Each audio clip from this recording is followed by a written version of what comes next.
The Perfectly Behaved Boy, A Dark Christmas Tale. There was once a very well-behaved 8-year-old boy named Miles. He did all the things that good children are supposed to do, nearly all the time. He ate all his vegetables, unless they were carrots. He completed all of his school assignments, except for that one time he forgot to finish his homework. He was always nice to his friends, unless you count that one time when he yelled at his schoolmate, Tony. And he never spoke back to his parents or got mad at them, with very rare exceptions. Yes, he was nearly perfect, and he was a joy for his parents to raise, almost all the time. That boy existed more than 30 years ago, and in a manner of speaking, he still exists. That boy, he's me, and he will always be part of who I am. I can remember every transgression I made as a child, not only because there were so few of them, but because they ended up shaping my life in a way you could never imagine. Of all my misdeeds, the one that stands out most vividly is the very last time I yelled at my parents. The funny thing is, even though I can remember being mad, and I can remember every word I said, I don't recall exactly why I was upset. When I try to think of the reason, it's like looking at a blank sheet of paper in my mind. I can tell you that it wasn't anything that my adult self would find consequential, but I know it felt important at the time. It was 2 days before Christmas, and the words I spoke felt foreign as they came out of my mouth, probably because I'd never said anything quite like it before. Go away. I don't want you to be here anymore. I don't want you to talk to me ever again. I could see the hurt in my parents' eyes as I unleashed my tirade towards them. Even now, I'm surprised at what a profound effect the words from my 8-year-old self had on them. Their dismay was mixed with obvious shock upon hearing me lash out. My mother had a look on her face that was confused, sad, and angry all at the same time. Father was harder to read, but I knew he wasn't happy. Sadly, the looks on their faces are among the last memories I have of my parents. Their distraught scowls are burned in my mind, 2 visages that are now a permanent part of my psyche. By the time that Christmas Eve came around, all had been forgiven. Whatever the issue had been, it was resolved. My mother cooked a special ham dinner, and we had a roaring fire going. The house was warm and extra comfortable, and in the hours after dinner, I sat and sipped from a mug of hot cocoa with peppermint. I no longer believed in Santa Claus, but that didn't stop me from feeling a natural Yuletide excitement. I fell asleep that night staring at the dazzling lights and shiny ornaments that clung to our Christmas tree. I vaguely remember my father carrying me to my bedroom and giving me a little kiss on my forehead. I awoke later that night to the feeling of someone poking their finger into my back. "Wake up, kid." It was a voice I'd never heard before, a man's voice with a slight drawl. My eyes opened widely as I instinctively rolled out of bed in an outright panic. I fell to the floor and screamed for my father. I was trapped in a corner of my bedroom. I could see the man's silhouetted figure looming clearly in front of me. A small red glow came from a cigarette in his hand.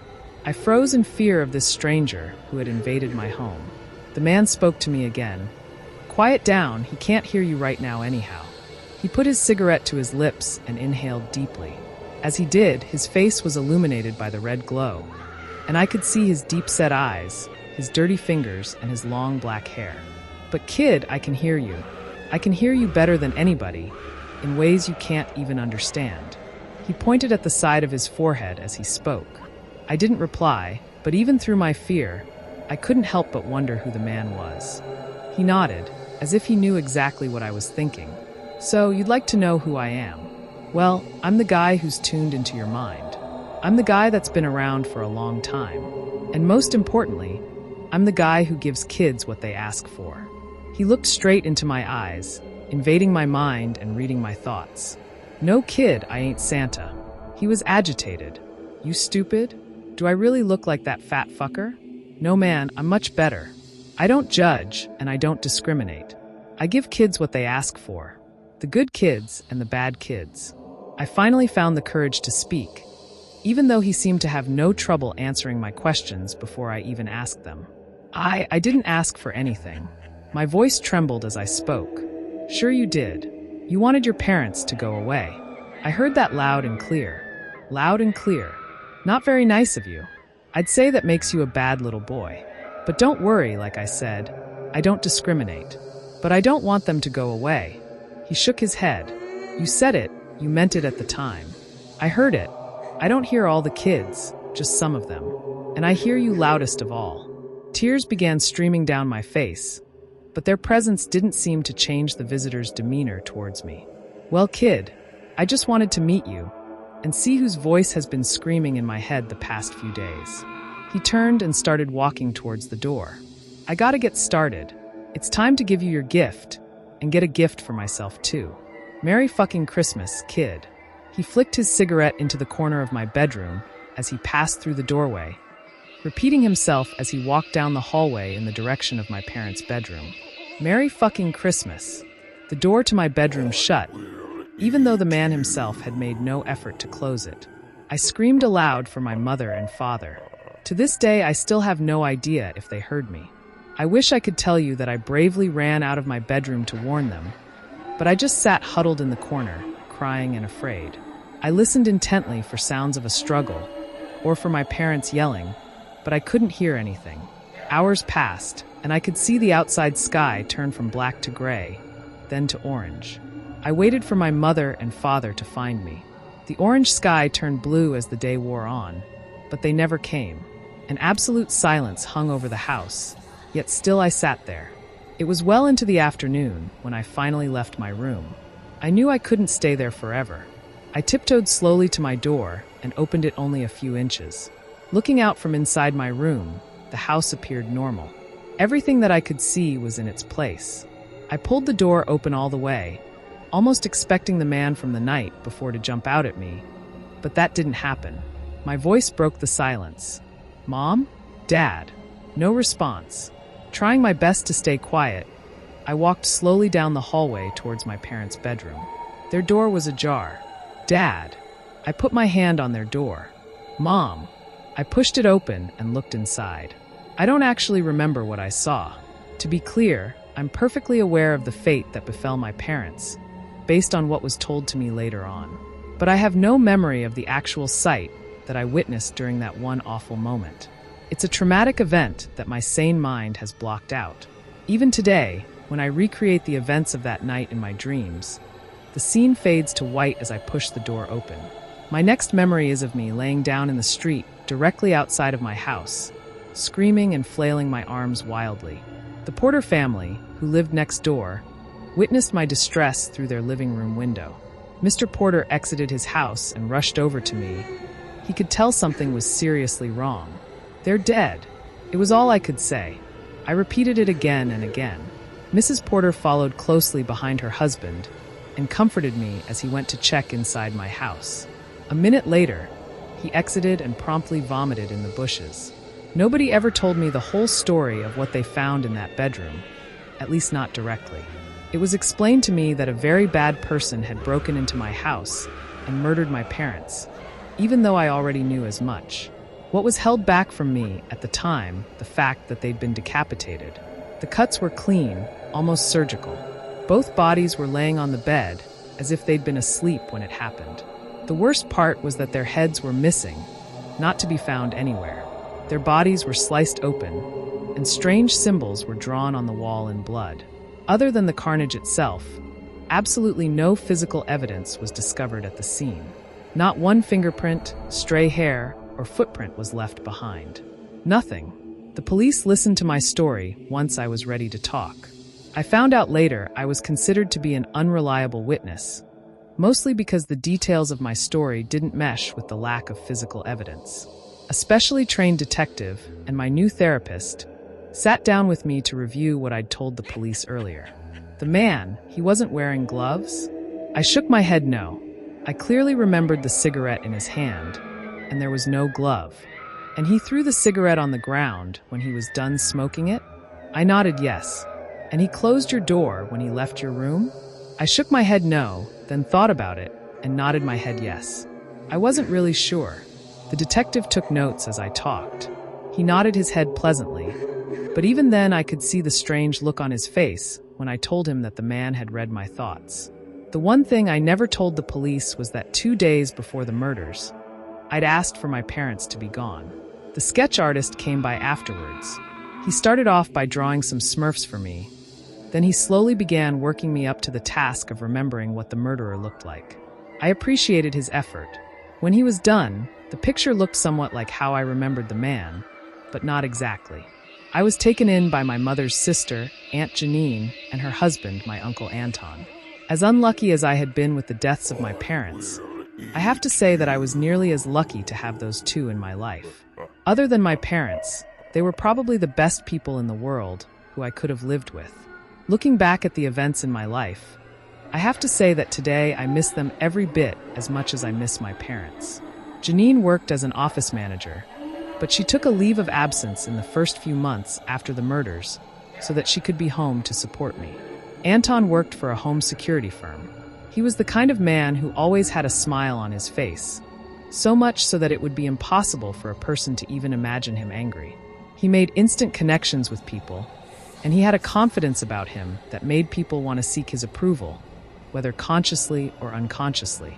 Janine and Anton didn't have any children of their own, and they'd always been very generous towards me. I knew them well, so it was easy for me to slip into their lives. I put a huge effort into making sure that I gave them no trouble, and I asked them for nothing. My conversation with the murderer was never too far from my thoughts, and I could hear an amalgamation of his comments ring through my mind daily. I give kids what they ask for. The good kids and the bad kids. I didn't know what the good kids were given by this man, but I understood all too clearly what happened to the bad children. It was 2 months before I felt like I was ready to go back to school.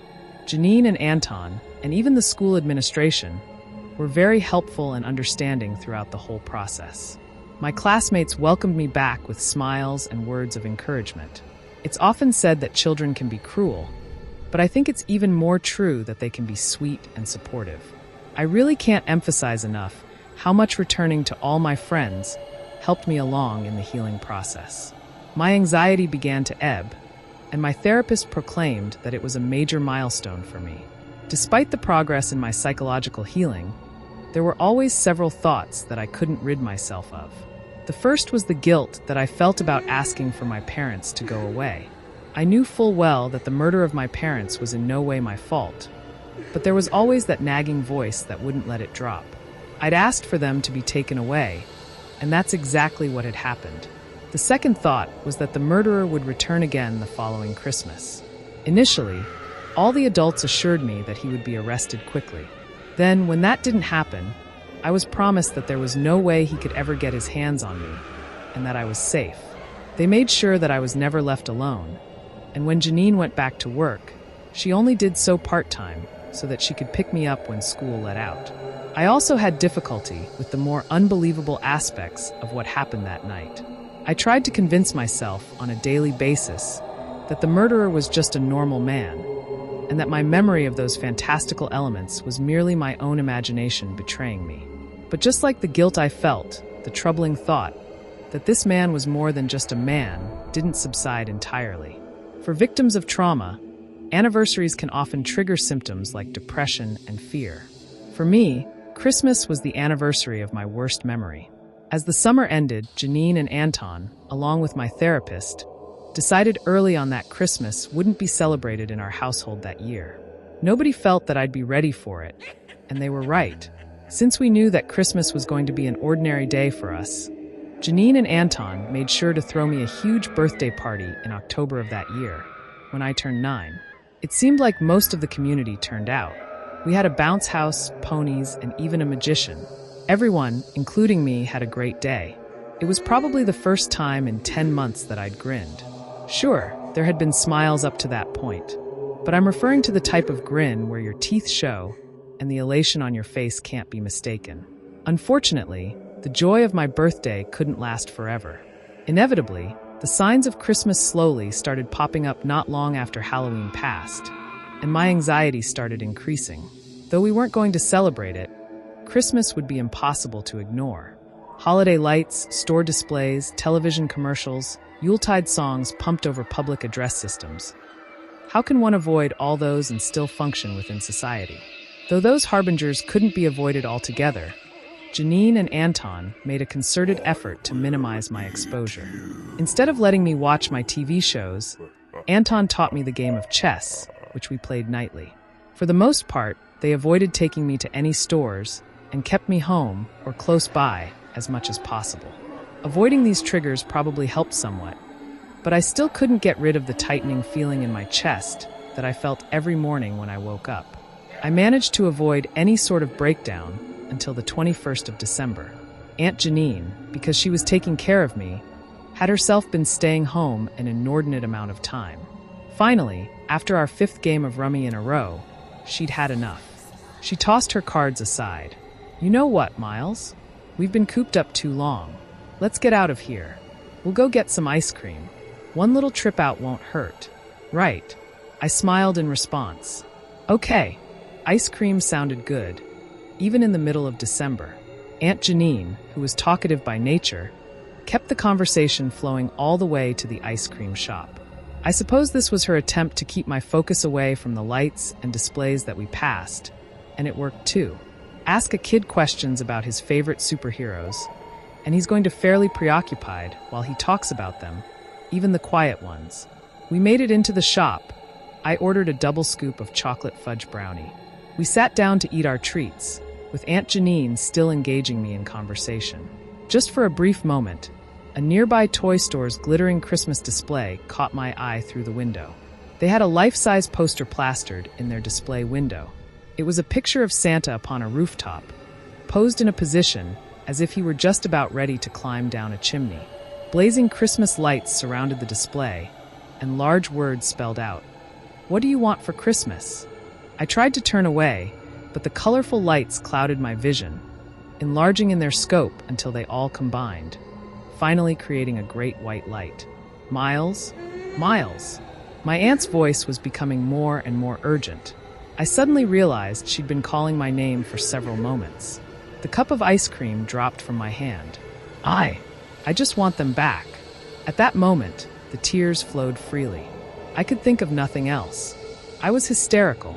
Aunt Janine quickly came over to my side of the table. "Oh my God, Miles. I'm so sorry." She grabbed me and hugged me tightly. I reciprocated, holding on to her as firmly as I could. "This was a bad idea. I'm so sorry, sweetie. I'm sorry I brought you out. That was stupid of me. I'm so sorry. I missed them too." It took at least 15 minutes for Aunt Janine to calm me to a point where we could leave the shop. We left our unfinished ice creams behind. No other incidents happened in the next couple of days, and my interactions with Anton and Janine helped distract me. Finally, it was Christmas Eve. I was quiet all day long, even more so than usual. Anton noticed and had a talk with me after dinner. "You okay, buddy?" I nodded my head yes. Despite my assurance that I was okay, he could tell I wasn't. He knew almost exactly what was on my mind. "Come here, Miles. Let me show you a few things." I followed him to the living room window, where he moved the curtains aside. "See these windows?" He slapped his hand on the pane to show me how solid it was. "This is the strongest window that they make for residences. My company installed these. They're unbreakable, and there's no way someone can open them from the outside." I stared at the window, while on the other side, blackness enveloped the house. He took me over to the door. "See how strong this is? It would take a tank to knock this door down. The back door too, and there's no other way in." He led me over to the alarm control panel that was on the wall. "This is the best system that they make. I installed it myself." He kneeled down to my level. "Miles, you're safe here. Nobody, and I mean nobody, can get in here unless we let them in." He glanced to the side with his eyes. "And don't tell your aunt I showed you this."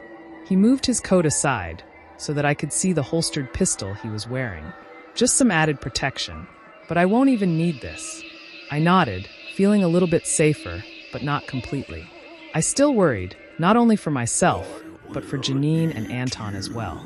Bedtime approached, and Aunt Janine, with an insight usually reserved for longtime mothers, knew the one thing that might make the night a little easier for me. "Miles, do you want to sleep in our room tonight?" she asked. "Yes." I smiled and nodded at the invitation. We would all be able to look out for each other. They'd protect me, and I'd be able to warn them if someone came in. They put some soft blankets on the ground for me, right next to their bed. It was in a nice, protected spot in the large gap between the bed and the wall. I couldn't fall asleep for several hours, but I could hear both Janine and Anton begin their nightly slumbers. Their breathing became rhythmic and almost melodic. I listened intently for any noises that might have been out of the ordinary, but nothing abnormal sounded out. There was a clock ticking somewhere in the house, and the occasional car passed by outside. Finally, my weariness overpowered my uneasiness, and I began my night's sleep. The dream I had that night was unlike any other I'd had before. I was in what appeared to be a large garage, the type where mechanics worked on cars. All around me, automotive parts were spread out along the ground, tires were stacked up, and an old rusted chassis filled the center of the room. Grime dripped from walls. The area was lit by a single overhead lamp. I instantly knew I was dreaming, even though it was the first time I'd experienced a lucid dream. From the corner of the garage, I heard metal clanging. I turned around to face the sound, and out of the darkness, the man who'd taken the lives of my parents emerged. He spit some phlegm onto the ground and wiped his mouth before addressing me. "Hey kid, don't worry. I ain't gonna hurt you. I'd like to though. I'd really like to be able to shut you up, but it don't work that way." Despite my grimy surroundings, and perhaps because it was just a dream, this didn't feel like a place of anger and fear. Unlike the year before, I was able to find my voice right away. "Why do you want to shut me up? I hardly ever even speak." When you consider some of the other obvious questions, I know it may sound strange that I chose to open with that. Who was this man? And why did he take interest in me? Those were the questions I was really thinking, but my participation in the dream was guided, as if my actions weren't wholly my own. The man finally responded. "Hell, you quiet ones are the loudest of all. Y'all never stop thinking. Thought after thought. You kids can't ever just shut your brains off. Gimme just one loudmouth. Those kids never think about anything. Tell you what, if it was up to me, I'd just rip all your fucking heads off and be done with it. But like I said, it don't work that way. I ain't allowed to hurt a child." I looked around and came to a slow realization. This isn't my dream, is it? That's a stupid question. You ever dreamed of a place like this? Of course not. This is my dream, kid. I'm parked right outside your house. I just wanted to take a moment to peek in on you. My fear of this man, which had been otherwise controlled to this point, slowly began creeping back. He saw the look of despair spread across my face. "Have you been a good boy this year?" He gave a little chuckle. "Actually, yes. You have been. Do you remember what I said last time? I give kids what they ask for, the good ones and the bad ones." I shook my head. I didn't ask for anything. I spoke with a confidence that I didn't really feel. "Sure you did. You kids always ask for something. And don't you worry now, 'cause you're gonna get it." The room and the man began to fade away. "See you next year, kid. I get the feeling that you and I are going to be part of each other's lives for a long time." Those were the last words I heard. Pure whiteness consumed me, and then I slept peacefully. My eyes opened. Outside the window, I could see the gray sky that signaled the approaching dawn. The house was eerily quiet. Too quiet. I stayed fixed in my bed on the floor, listening for signs of life from my aunt and uncle, but I could only hear my own heartbeat. I wanted to sit up and look over to them, but I was afraid of what I'd find. The dream had felt so real, I wasn't sure what to think. I continued to listen. "Please," I whispered to myself, "let me hear them breathe." Several minutes passed. I still heard nothing. Tears began streaming down my face, and my pillow became wet. I knew deep inside that eventually I would have to look and see if they were okay. I couldn't lay on the floor all day, but my gut instinct told me that I didn't want to witness what was up there. Drawing upon my deepest strengths, I put my hands over my eyes and sat up. Slowly, I moved a single finger away from my teary eye. There was no blood, no gore. I pulled my hands fully away from my face. I could see Uncle Anton's chest clearly rise and fall. He was sleeping peacefully and very quietly. Aunt Janine turned in her sleep and mumbled a few nonsense words before resuming her silent rest. I smiled, then I laughed in relief. I could see no evidence that the man had been there. It was still early, but any sense of sleepiness had been pushed away by my earlier feeling of dread. I stood up and walked over to the mirrored closet door. I looked at my red eyes and wiped them dry, while behind me I could see the reflection of my aunt and uncle sleeping soundly. There was no need to wake them. I left the room with the intent of getting something to eat, most likely a bowl of cereal. I walked down the hallway and passed by the alarm panel on the wall. All the lights were green. The doors, the windows, they were all secure. Nobody could have gotten in. Now fully relaxed, I passed through the living room on my way to the dining area. That's when I saw it, sitting right on top of the dining room table. I froze in place and looked all around to see if there was anything else out of place, but everything else was as it should have been. I turned again to the table and stared at the beautifully wrapped gift box that definitely hadn't been there the night before. It was a large box, maybe about 18 inches square. The wrapping paper that covered it was bright red, with sparkles all over it. A pretty green bow covered the top. My aunt and uncle had agreed that we wouldn't be celebrating Christmas that year, yet there sat a gift box atop the dining room table. I wondered if they'd changed their minds. I walked slowly towards the gift, step by step. I stood up on one of the dining room chairs so that I could see the top of the gift. Whoever had wrapped it had taken their time. The box's lid was wrapped separately from the box itself. I lifted it up, then I peered inside. There was no fade to white for me that time. No, I saw exactly what was in the box, and simultaneously 3 truths occurred to me. The first truth was that the man had been in my house. Despite all the security measures, he'd gotten in and out without raising a single alarm. The second truth was that the man had been right. I'd asked for something without even realizing it. The third truth was the sinking acceptance that his visits would be an annual occurrence. I stood there on the chair, staring into my parents' dried-out eyes, which were still in their decapitated heads, which were both in the box. I'd said I wanted them back, and the man, however he did it, had heard me and granted my wish in a manner befitting his evil ways. The ultimate truth that I learned from that day was that there could be no mess-ups with my behavior, and I could want for nothing. I was being constantly watched, and my mind was being continuously invaded. Bad actions would be severely punished, and even good behavior would lead to its own sick and twisted reward. And that's the story of how a very well-behaved boy became the perfectly behaved boy. And as a perfectly behaved boy, all my desires had to be held in check. Emotionally speaking, I had to become less than human, so that the visitor would have no fuel for the wicked game he played. Of course, nobody is truly perfect, and there were slip-ups throughout the following years, times when I inadvertently made a wish or asked for something. Those slip-ups were very costly to me, but I don't care to recount the full extent of them here. I think I've given enough of myself for tonight. I'm weary and beaten, but what I will tell you is that after 30 years, I'm no longer afraid to finally say that I want the painful memories to go away. I don't want them anymore. I even said it aloud. I want the memories to be gone.